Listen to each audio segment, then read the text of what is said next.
Good morning, everybody. Pleasure to be talking to you today.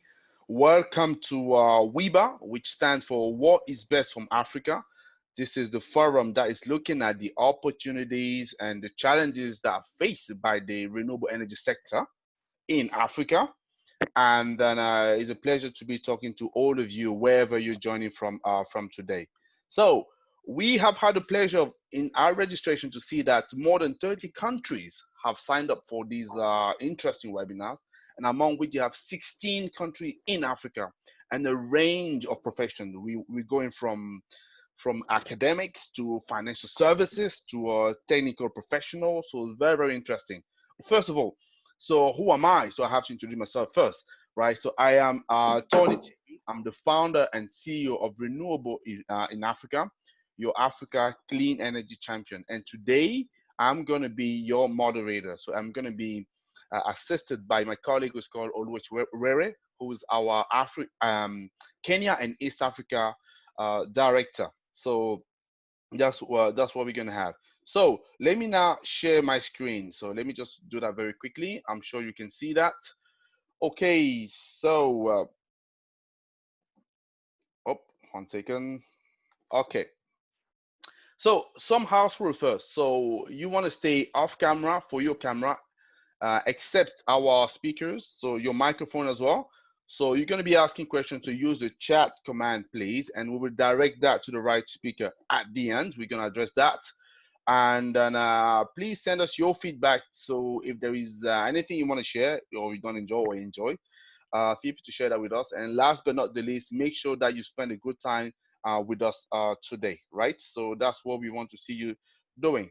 So the agenda very quickly. So briefly introducing to you renewables in Africa, if you don't know yet, the topic, and obviously we're going to have our presentation, the Q&A, and we're going to conclude by a few words, right, on this webinar. So moving swiftly, because I want to make sure that I leave enough time for our speakers, let me just go straight into what is renewables in Africa. So you know it by now. So those of you following us, so we are a clean energy engineering company. So we are serving developers, investors, but also project owners. What do we do? Project origination services. That's what we do for our client, but also market insight. For example, the webinar that we're organizing today, it's part of it, how we distill and share the information with the industry. We are also a media platform, so all about promoting and raising awareness about renewable energy to businesses, to the industry, but also the general public in general. So that's what we do. Some of our publications are there. So now let me move swiftly into the topic.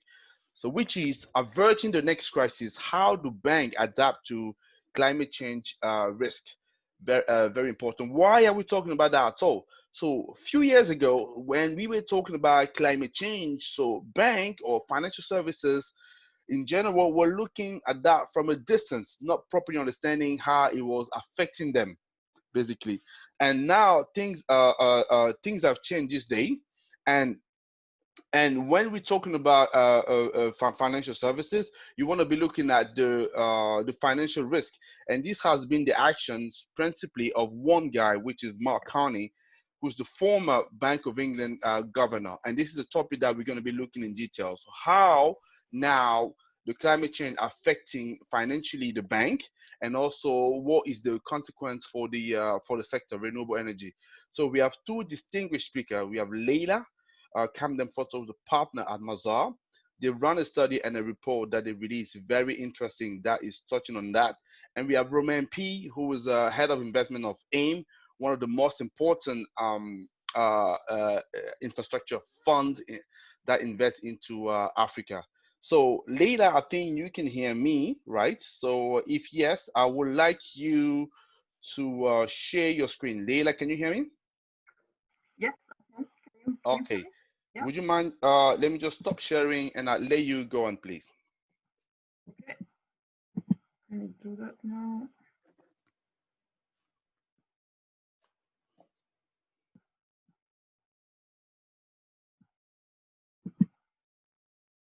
Sorry, quick one. That's fine, that's okay. For some reason, I can't find it now. I had it opened and you had it open. So, whoa, why are you doing that? Just couple of things to remind people that if you have questions, please use the chat command, and we will pick up your question from there and make sure that we can address that to the to our speakers. And when Romain comes in after Leila, I think Romain's going to have a verbal presentation. So you want to make sure that you pay attention, right? So sure, the recording will be shared afterward, but make sure that you listen to that. I think Leila is ready now. Leila, right? I am. Okay, so Sorry off you go, about that. please.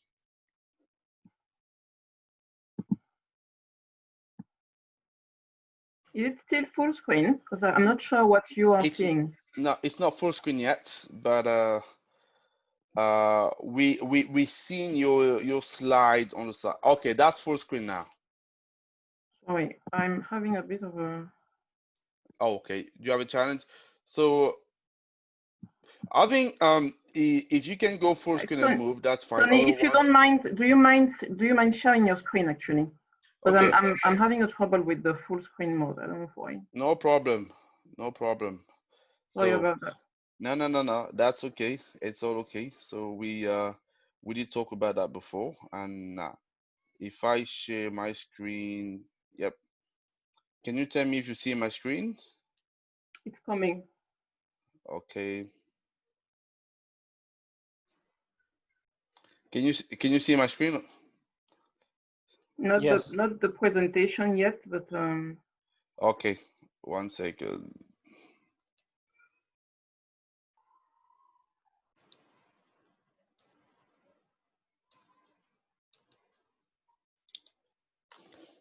So it should be opening. Can you see the presentation? yes. Yeah. Thank you. Okay. And so now I only have the PDF, so I can't. I can only move the slide. If you direct me, if you let me know, and I move the slide, but I only have the PDF. I don't yes. have the Okay. PPT. Thank you so much, Tony, and sorry about the little hiccup there. So yeah, thank you for your kind introduction as well, and good morning everyone, and thank you for joining this webinar. So as Tony said, I am a partner at Mazars. We are an accounting and audit and advisory firm, and we are more than 24,000 staff in 91 countries now. It's almost increasing every day. And we are very, very much present in financial services and also in the energy and environment sectors. So today I'm going to share with you the context and the reasons that led us to. I have a bit of background noise. One second.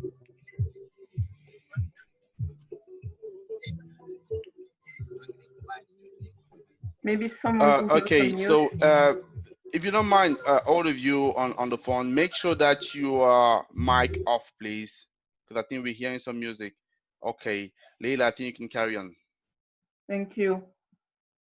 So yes, I was saying that I'm going to share in the next 15 minutes or so a bit of the background and the reasons that led us at Mazars to conduct the benchmarking study that we just published, or actually we published it in May 2020, it was on banks' climate change management practices.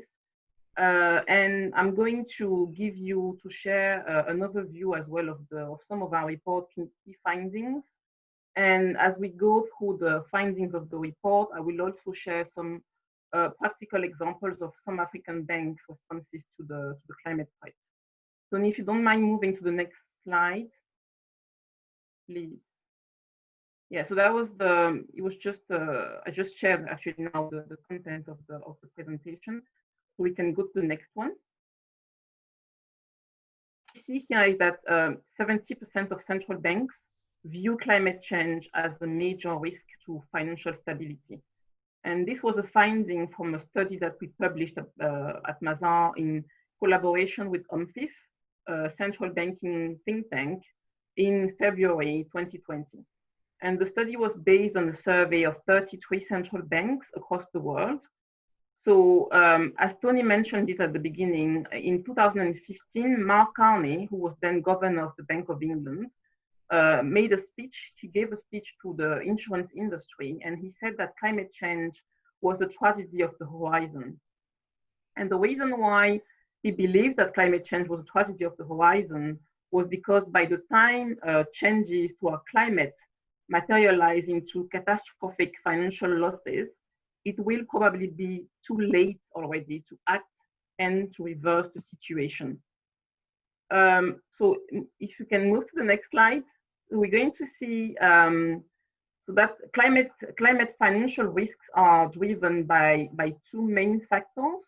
The first one is the physical risks. So these are the risks arising from more frequent, more severe climate and weather-related events. So for example, extreme temperatures, so heat waves or extremely cold winters, but also wildfires and storms, more severe storms than we are used to. And all these events cause physical damage to the assets that banks finance. So typically, if a property that is financed by a bank suffers like flood damage, for example, because of a change in climate patterns, the bank's level of credit risk is going to increase. The second channel is transition risks. Transition risks are driven by our responses as a society to climate change, especially as governments are adopting new policies to reduce carbon emissions in line with the Paris Agreement targets, for example, by increasing carbon pricing. Or transition risks are also driven by technological innovation or changing consumer preferences. So for example, if we take the example of coal mines and oil reserves, these types of assets are at risk of becoming stranded assets as the cost of producing renewable energy decreases. And that also has an impact on banks' credit and market risks. So next slide, as part of the study that we conducted with UNFIF, we wanted to find out what measures central banks were taking to respond to climate risks. And if we look at the central banks of Morocco and Kenya, who were in our sample, so first of all, in Morocco, the regulators are committed to catalyze green finance capabilities. They have designed 2 policy roadmaps for aligning the financial sector with sustainable development goals and with climate change commitments. And one of the measures they announced is the introduction of disclosure and stress test requirements for financial institutions. So this means requiring financial institutions to disclose publicly to what extent their business models are exposed to climate change, whether it's due to physical or transition risks in connection with the companies and the individuals that they finance. On stress testing, what this means is asking banks to assess how they would perform under climate-driven financial shocks. So the network of central banks for greening the financial system, the NGFS, has done significant amount of work on defining climate scenarios, and the regulator in the UK, the PRA, and the one in France, the ACPR, have already published their detailed climate stress testing plans. And the Central Bank of Morocco and the one in Kenya are members of the NGFS, so we can expect what is happening in France and in the UK now with climate stress testing to take place in these 2 countries as well at some point over time.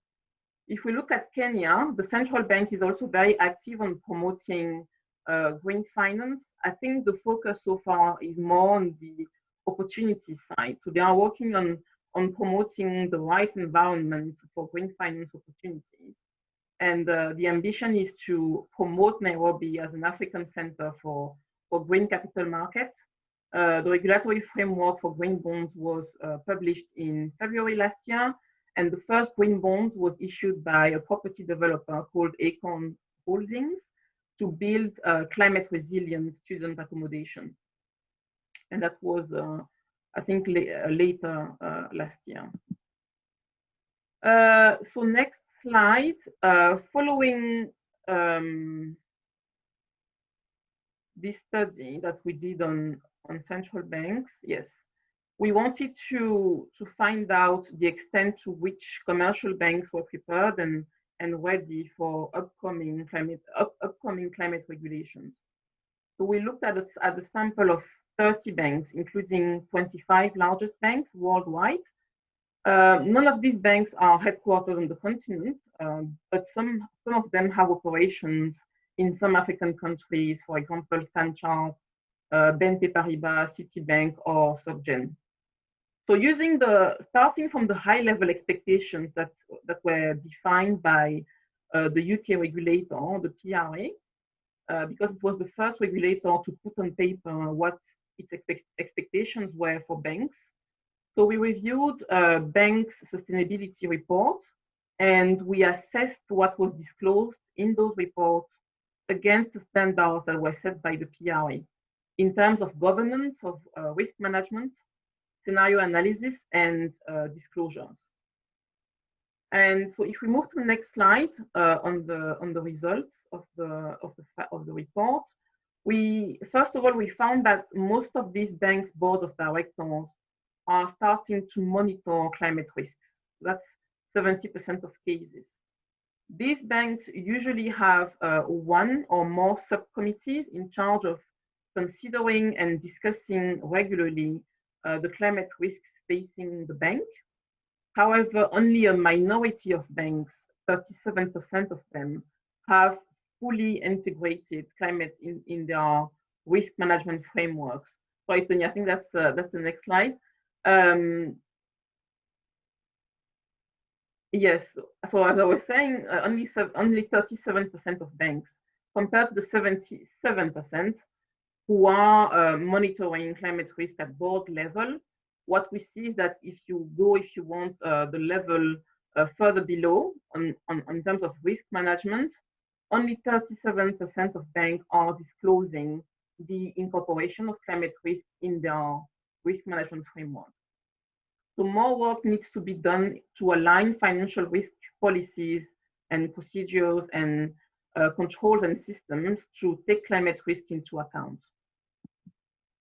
If we move to the next slide, at this stage, most banks limit their negative impacts on climate, but also their exposures to transition risks by excluding certain carbon-intensive sectors.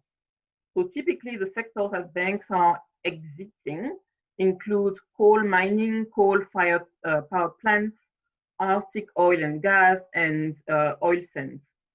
And we observed that these exclusion policies were strengthened even further in 59% of cases during the course of 2018. On the next slide, on disclosures.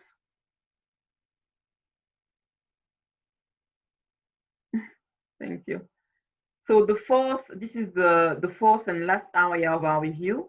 What we found was that in total, 83% of banks have either started disclosing or committed to disclose in line with the recommendations of the Task Force on Climate-Related Financial Disclosures, the TCFD.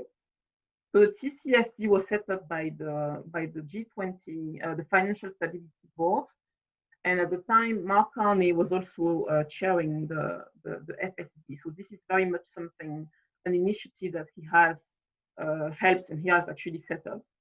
And the TCFD framework is a voluntary initiative. It's not mandatory at this stage, but it's clearly emerging as the framework of reference for managing climate risks and opportunities across all industries, not just the financial services sector.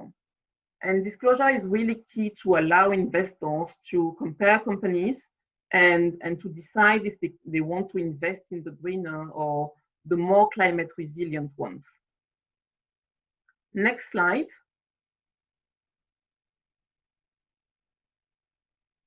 Thank you. So we have extracted on this slide some examples of disclosures made by some African banks in their TCFD report. So these banks were not part of the sample of the study that we published, but just for the purpose of this presentation, we looked at these examples. So the 4 pillars of TCFD are governance, strategy, risk management, and disclosures.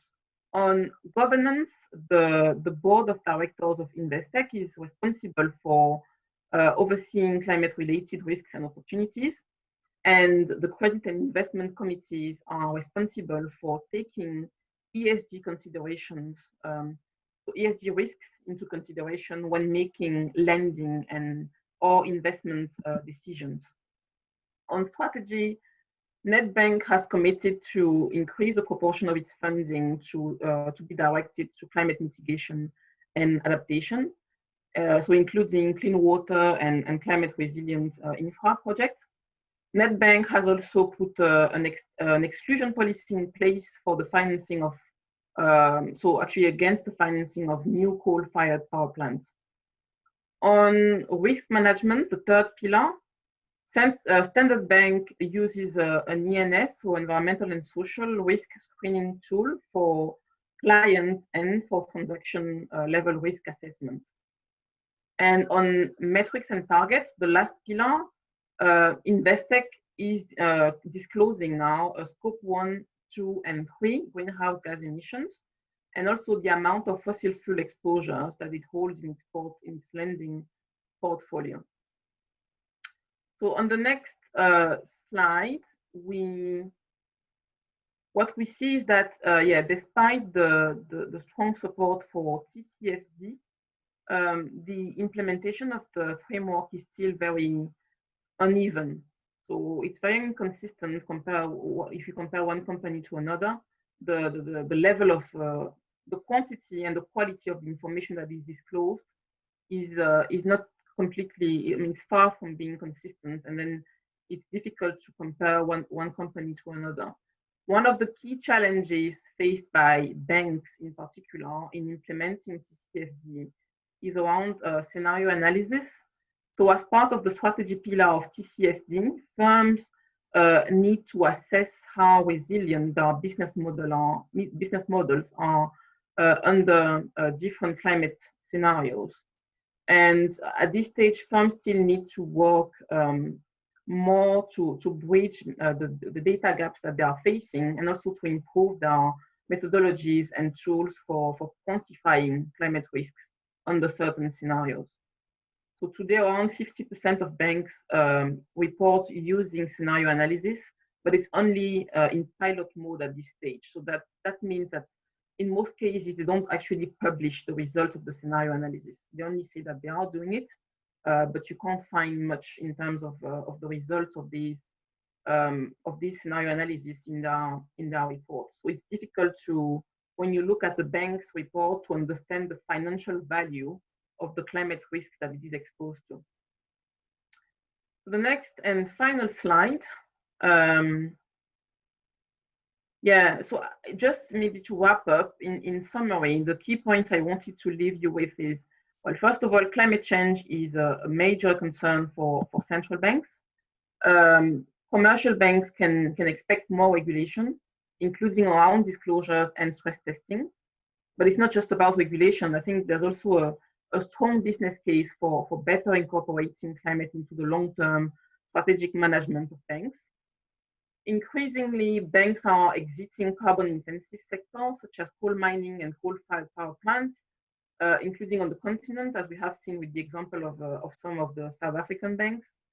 And more work needs to be done to quantify the amount of climate risk on banks' balance sheets and to disclose it if we really want to allow informed decision-making on the investor side and ultimately drive the green transition. Thank you. I will end here. And I think I'm handing back to you, Tony. Okay, thank you very much, Leila. I think you can hear me now, right? I think you can hear me. Okay, excellent. I think we're going to be moving now swiftly into Romain. So Romain, I know you have prepared a verbal presentation, so you're going to address the floor, talking about a few points that you've prepared.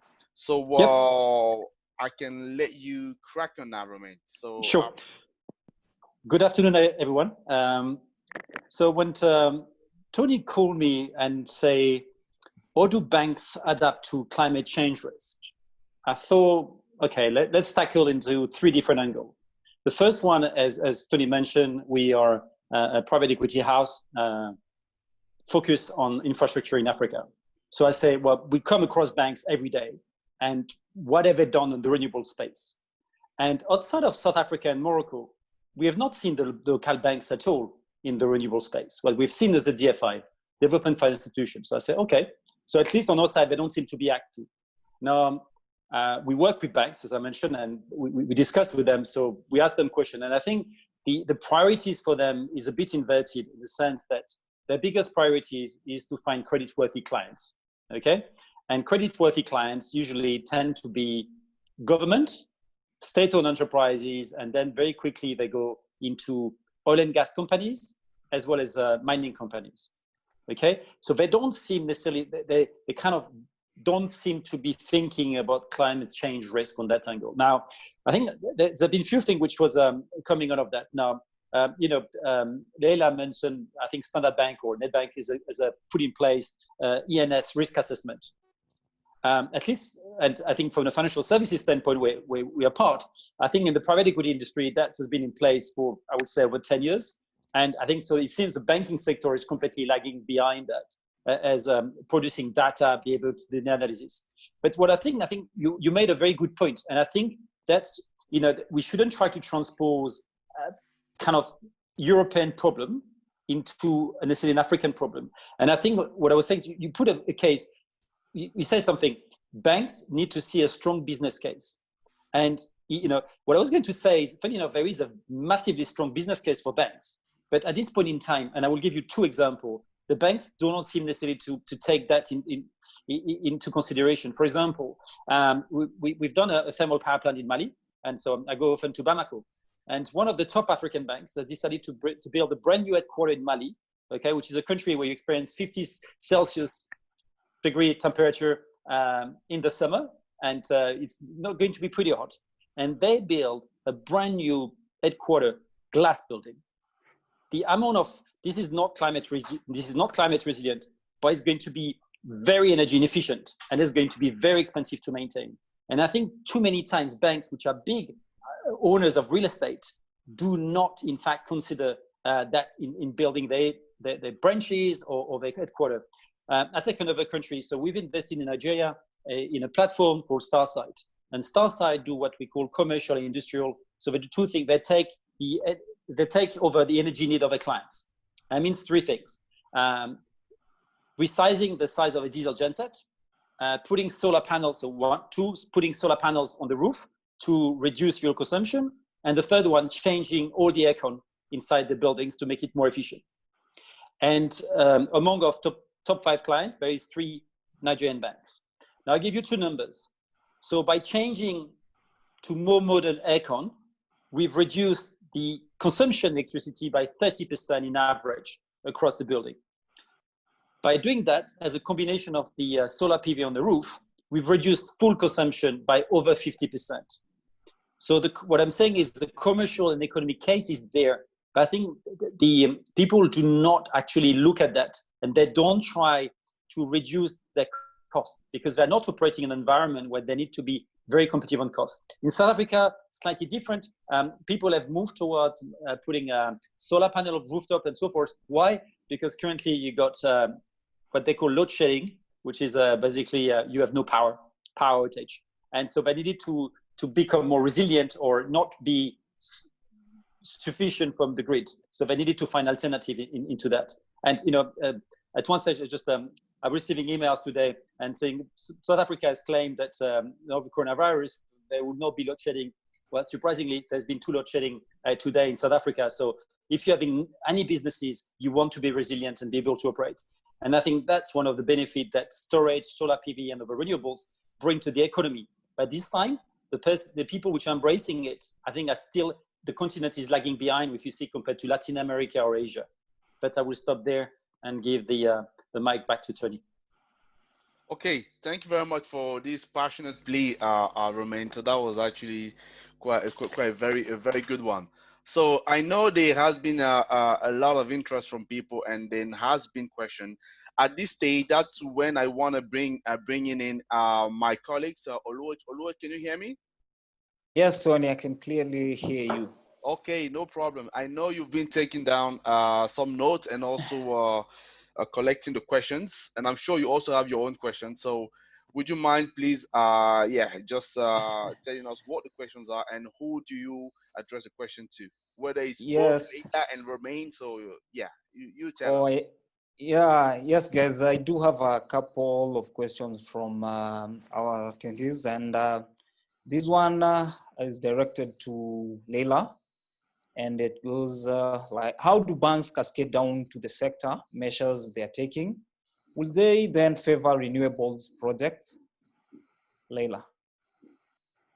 I think, I did touch on it a little bit in the presentation, but what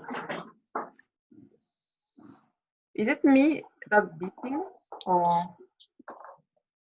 Okay. Yeah, so I was saying that banks can take several measures, I think, to cascade down this kind of climate agenda to the sectors that they finance. What we are seeing, I think, in most cases now, is that banks are starting to exclude certain projects from their lending portfolios. So we mentioned coal. I think maybe the next stage is actually being a bit more proactive and shifting lending towards like low carbon or energy efficiency assets. And also the part about the resilience that Romain mentioned, how climate resilient are the assets that define this, and maybe also financing some of the retrofitting work that needs to be done on maybe infra or assets that have been developed in the past and that are no longer fit for the current conditions of with climate change and also potentially with other environmental challenges. So I think it's going to take different shapes, and you have banks that have almost their mandate to be green banks. Obviously, they are going to be doing these things more proactively.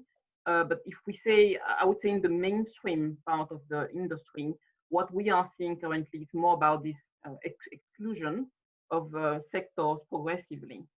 And yeah, I don't know, maybe Romain, you want to add something?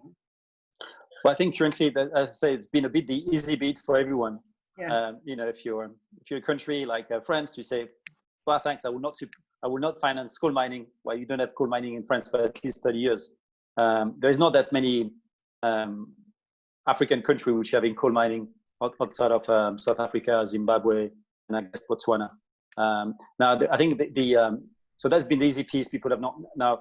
I think there is a danger in a sense that sometimes people do not understand necessarily the risk. So when people say to no coal, it sounds all great an idea. Now, coal is feeding into two other sectors, which are steel, concrete, and clinker. And I think people have not necessarily followed their logic there. So all the banks will finance cement factories across the continent. In a number of countries, banks will keep finance steel mill. And it kind of makes sense, difficult to move away from that. So I think the focus should be on, as you mentioned, climate resilience and try to finance more renewable or clean energy project into that. But I think that's just coming back into question: do they have the right resources and knowledge to do that? And maybe that's where one of the problem is. Yeah, I think there's a big challenge in terms of the capabilities of banks currently to assess these projects. They don't have this expertise in house because they didn't need it until now. So it's very difficult for them, to take these decisions when they are moving into a completely new space. I think the other thing I was thinking when you were speaking, Romain, is I think if you think about steel or concrete, for example, that these are industries where banks actually need to work with their clients to work on to finance the transition, to help them think about their transition to a greener way of operating. It's just not sustainable, actually, to imagine that banks could exit these industries, because how do we do without? any steel or any concrete. And there are initiatives for having like cleaner. What does it mean for steel to be clean, for the steel industry to become clean? There are initiatives to define new labels and standards, and the transition itself is actually an opportunity for banks, because I mean, there's money to be made in that. So I think the business case is very strong, but these are not easy. We've done, I think banks have done the easiest bit. I mean, the low-hanging fruit has been addressed now. It's about moving further in that, in the work, and starting to tackle some of the more challenging bits. Okay, good. So thanks for that. I'll direct this question to Romain. Will banks then withdraw from investing certain types of projects like coal? So coal is, I think everyone has withdrawn from that. I think the only, maybe a bit of Japanese banks and South Korean, Chinese maybe still playing, but so at one stage, South Africa launched 2 coal-fired plants as an IPP, maybe 3 years ago.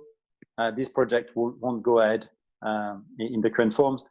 And I think all the coal projects, for example, in San Pedro, Cote d'Ivoire, or in Lamu, Kenya, are all kind of stalling into that. So coal has been the easy piece. I think the one where there is currently a focus, it would be generally fossil fuel, being HFO, diesel, and others, and any asset class being storage, where you're moving oil pipeline, which I think it's not necessarily the right way personally. As for example, it's much more efficient from an environmentally standpoint to move oil. Well, it's safer and much more efficient to move it through pipeline than through like lines of trucks on the roads into that, as you got the emission twice in a sense. Transporting it and what you have in the tank. So I think that the people, I think, need to think the transition a bit more carefully into that. But we are saying that, you know, these are the next speech point coming through. Okay, awesome. Thanks for the brief description that you've provided. Now, this question is from one of the guys who's in attendance by the name of Juho, and it's directed to... Yeah. Just proceed, Tony. Yeah, I just wanted to say, this is a question from FinFund, because the FinFund is attending, obviously, from the audience. So please go ahead, Olwach. Okay, and the question is directed to Leila, and yeah, this is the thing. Do you expect banks, agricultural loan portfolios to increase for resilience or adaptation?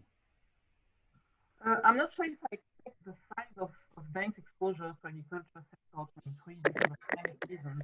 I think what needs to happen, and Romain mentioned it as well, I think, or maybe it was before in the discussion we were having before the webinar, but agriculture is one of the sectors that is really exposed to climate physical risks.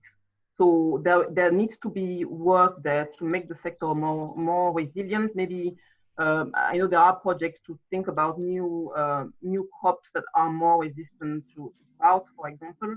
So these are the kind of opportunities I think that banks are going to become interested into. The other aspect is that some of the industry might be very highly carbon intensive in terms of emitting carbon, and at some point this is going to become a transition risk for banks, because if there's new regulations and countries are working towards meeting the goals of Paris, of the Paris Agreement, some sectors might be subjected to new policies or new standards, which mean that banks won't be able to finance them anymore. So there's these two angles: it's the physical risks and how do we make the sector more resilient, and on the other hand, if the sector is contributing to carbon emissions, how does the sector make sure that they are transitioning to greener ways of operating to avoid being excluded from banks' portfolios? I would have said maybe it's the opposite, the reaction from banks. Just think differently. So if you're a bank, so if you're going to finance any agribusiness, you want a business which sells something to someone which is credit worthy. So banks tend to finance mostly export crops, like tea, coffee, roses being flown from, or beans being flown from Kenya to Europe. They don't. So I think that you got that's. I would say we've not. People I think very much export. Where, for example, if you were looking closer to home, Europe, US, people are trying to reduce the supply chain, so secure food within a certain radius. So I think if you're really exposed to commodity, you have to transport that, and at this point in time, the CO2 footprint of the transport and logistic chain is not taken into consideration. Awesome, thanks for that, guys. So we'll straight jump to the next question, and yeah, this is the thing: how African investors should tackle climate risks to be able to play a leadership role in this space to tailored to Africa challenge towards climate change. How should African investors tackle the climate risks? The question is for who? Do you want? Sure, for Leila. Oh, okay. Yeah. I think Romain probably no, he's industry and he's maybe more African than I am. Well, I think I would advise, feel free. I think even if the question is directed at one of you, feel free just to chip in if you have a answer you want to share. So I think it's an interesting question, because I would say that, I think that's sometimes one of the trouble of the continent. I think, funny enough, Africa is much more advanced than a number of continents in terms of, for example, energy efficiencies, solar home systems, CNI. They're really at the forefront of the development on that. I mean, we've seen, if you just look at the country which have done really well on a global basis on renewable, you will say you got top 3 African countries which in the top 5: Egypt, Morocco, South Africa, top 5. So I think the continent in some pocket has done really well. Commercial, industrial, I think that's, say we've seen, for example, market like Nigeria, Kenya, South Africa doing in different form. But I think we've seen people study emerging to that. And the key reason, because there's always what the driver behind that is the cost of power. Power is seen as non-reliable, so people get disconnected. And if you have a business you cannot afford, and the second piece, often the cost of power is expensive, and it moves without you understanding why you suddenly have to increase tariff by 15%. So solar home systems, if you compare Africa to Asia, Africa is really leading the way with companies like B-Box, D-Lights, which have most of their operation on the continent. And and one of the reasons they've been doing very well is they've been able to, they saw an opportunity and they adapted to the local condition. And what often people forgot is the sheer size of the continent from a footprint standpoint, where Africa is the combined size of Europe plus the US plus India plus China. So you cannot replicate the same approach in terms of energy to the continent. Now there is progress to be done, and I think that's a different point. But investors have been very focused on that, and one of the main reasons behind that is, for most of the funds investing in private equity, infra fund, or impact, a big portion, if not the majority, of the investors into this fund are development finance institutions, for which the environmental and social parts are very important. So that's why I'm saying, at least from the P side, we've seen this focus for over 10 years. Okay, good. I'll direct this question to Leila. And yeah, this goes. As banks turn towards assessing the exposure to climate change risks, which sectors are most at risk? I think we talked about it a bit. I think the challenge is obvious.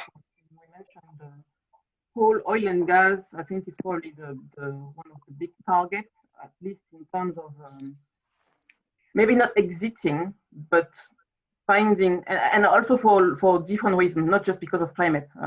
I think, obviously, fossil fuels are a limited resources. So in any way, it was going to become a financial risk at some point for anyone who's exposed to that sector. I think the reason why I think the regulators currently are doing the stress testing exercise is to get a better understanding of the exposures of the financial sector to climate change. whether it's physical or but mostly transition risk actually. And until we actually have that quantification of risks, it's difficult to say where the actions are going to come from. We can expect something on oil and gas, but if we say that the whole economy has to transition to becoming greener, you can also expect maybe mini shocks or crises in, like, I don't know, in construction, for example, in real estate. What happens with all the stock of buildings that are not energy efficient if suddenly governments say we need to comply with these new energy efficiency standards?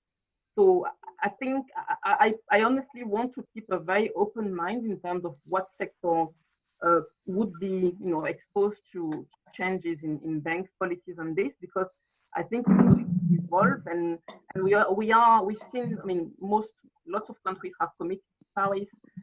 They have defined their NDCs. With the COP26 next year, they're going to really refine their commitments. And maybe we're going to have more detail as well in terms of the trajectory, the pathway to get into carbon neutrality. So with all of that, I would just say, keep an eye on what every country is doing, and also every country is different. Romain said there's not much coal in France, for example, but Germany is still quite reliant on coal for producing electricity. So things look different from one country to another. And obviously, that means different consequences for the banking industry in each country. Okay, thanks, Leila, for the brief description that you've given. I think it has actually given an insight into whatever risk, climate change risks that banks turn towards, especially when accessing the exposure to CC or climate change risks. So, Tony, do you have a question? Please go ahead. Yes, I have a question because somebody sent that to me privately, and obviously that it was actually one of my questions. I wanted to say, Leila, you have produced a set of recommendations on your report. Now, like the word is saying, that's only recommendation. So how do we enforce it? Because I guess if you made a recommendation, it means that that's what needs to be followed for us to produce some result or to move towards a situation whereby we're assessing a bit better the real financial risk of climate change and do something against it, because the title of the webinar is Averting the Next Crisis. So the question is, how can we make sure that somebody enforce it? Do you have any idea? Okay,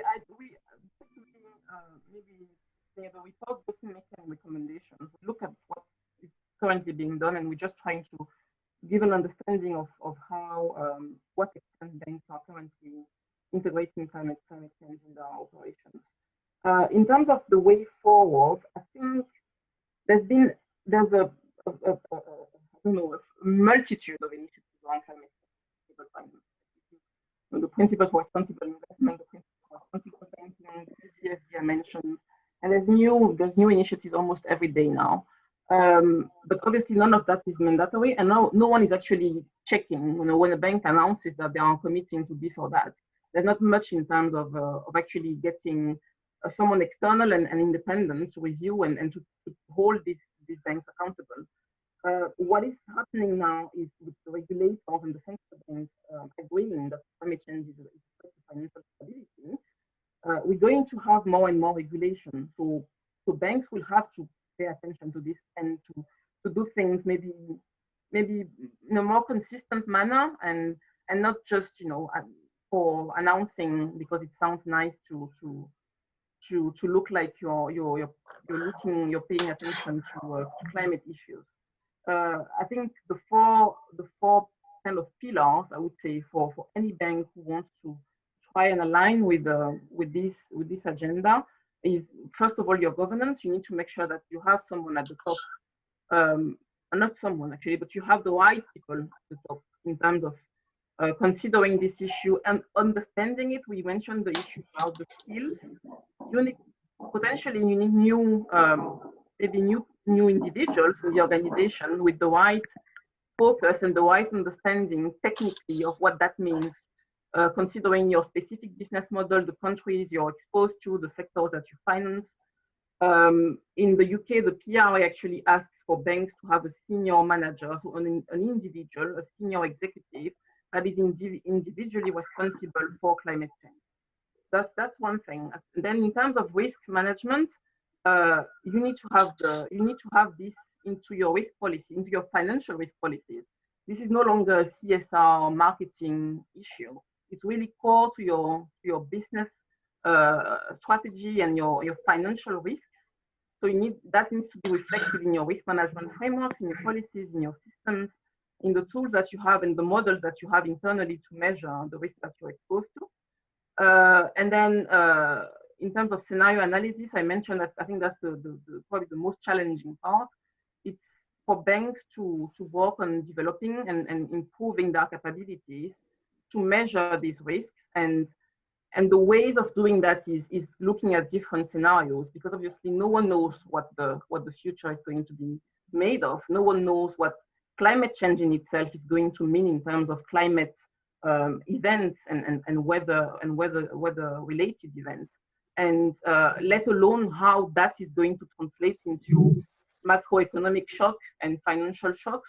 So the ways we don't have obviously we don't have a crystal ball and we don't know for sure what's going to happen, but the ways you can go around that, if you like, is to have this scenario analysis approach and look at different scenarios and assess how resilient you're under each of them. And the regulators, the central banks, are starting to publish scenarios that banks can use as the kind of a starting point for their climate scenario analysis.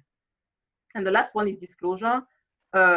If we want the industry, the financial system to actually green itself, there needs to be more transparency on all these issues, and also more consistency. We need to agree on standardized metrics so we can compare one bank to another. Because currently, if you take one report and you look at another one, it's very difficult to say that this one is more exposed or this one is less exposed that exercise of comparability is really key. But also that's going to improve, I think, with the regulators looking at this more closely. So I think that's where I would probably stop there. I don't know if Romain has a different view. No, I think what you say makes a lot of sense. I think just maybe what people, the question was having two different parts: averting the next crisis and how do bank adapt. So I think on the way the bank adapt, I think the recommendation are driving a path. I think the only thing I would just caution, it works. The banking side work well in the scenario where the economy is very structured and people are banked. If you're having a continent where most of the economy is informal and people are using e-money, they don't have bank accounts, I'm not necessarily sure you will make the same headways towards that. And that's my only concerns. So you may need to find different vectors, education being one of them, to help that. Yeah. Okay, thanks, Romain. So, Romain, is there any software tool that helps address the financial viability and climate risk of utility-scale renewable energy projects anywhere in Africa? But funny enough, just software, no. But look, I think but are we not missing all the biggest risk? Because I think people are focused on electricity, but I think if you just look, I think currently, how do people cook on the continent? Charcoal would remain for in excess of 50% what people use to cook. That leads to deforestation. Clean energy should be bigger on the top of agenda because having a greater impact on both the economy, on the health, but also just on the society. And currently the focus tends to be people are trying to draw parallel from a different environment and try to transpose to the Africa, but that's not the African reality. And I think focused on clean energy would change quite a lot, and especially in terms of climate change. Okay, thanks for that.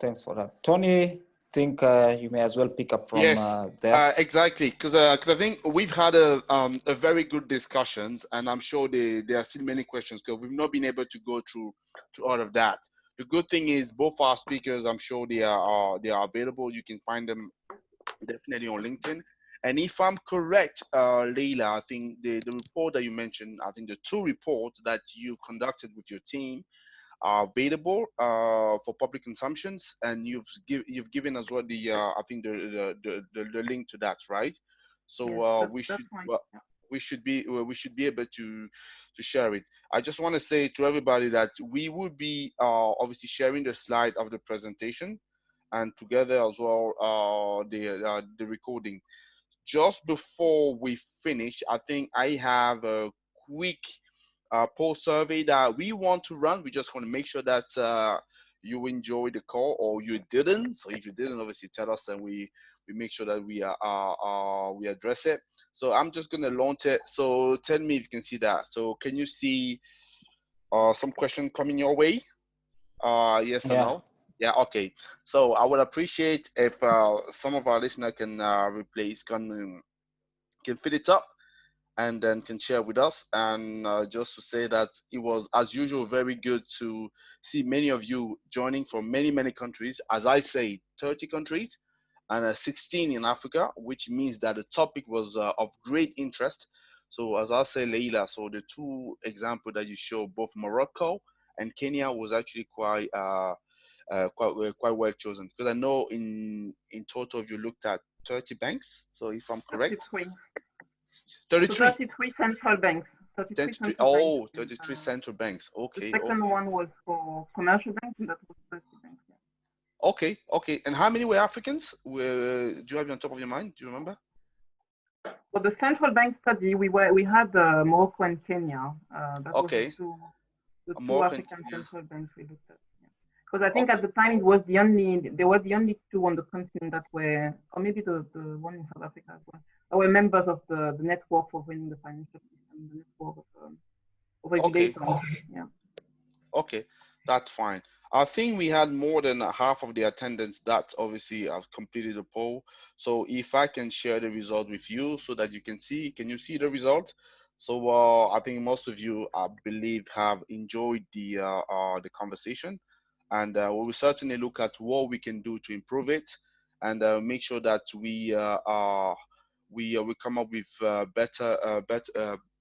better quality webinars as well in the future. So just to conclude in me and saying that, I mean, somebody said, you know, it's all about the money, right? So that's what usually people say. So whether they're right or wrong, one thing I know for sure is if we need to be making a change for the continent, obviously for the planet, definitely we need to bring on board the financial services. At the end of the day, they are the one that are funding all the projects that we're rolling out. And as Romain said, so we want to be talking about clean energy, not just from a power perspective, but just expand it, right? So clean cooking, that's all of that. It's very important. So it was definitely a pleasure for me to welcome you, Leila and Romain. I don't know, do you have like a 2 or 3 words you want to say just to wrap up? I'll start by Leila, then Romain, and then we're just gonna finish off. So Leila, what will be your last word? No, I'm just say thank you. I really enjoyed the discussion and actually hearing from Romain as well. And I think I personally learned a lot. So yeah, thank you for the opportunity. Okay, so Romain, because I know you enjoy somewhere on the planet. I won't say where. No, you summarized it very well. I'm glad you get the clean energy story now. Obviously. So the rest of you, so thank you for joining. So just as a reminder, so I'm the founder and CEO of Renewables in Africa, your Africa clean energy champion. And next month, or maybe in September, we're gonna have a very interesting topic. So talking about Lake Turkana, the wind project that everybody knows about, but looking at the impact studies. So we will be bringing more interesting speakers for you. I won't tell you for now who they will be, but you better make sure that you stay tuned and you connect with us. So enjoy the rest of today, and then have a blessed day. Thank you very much, all. And thank you very much. Okay. Bye. Bye-bye. Okay. Bye-bye. Bye. Bye.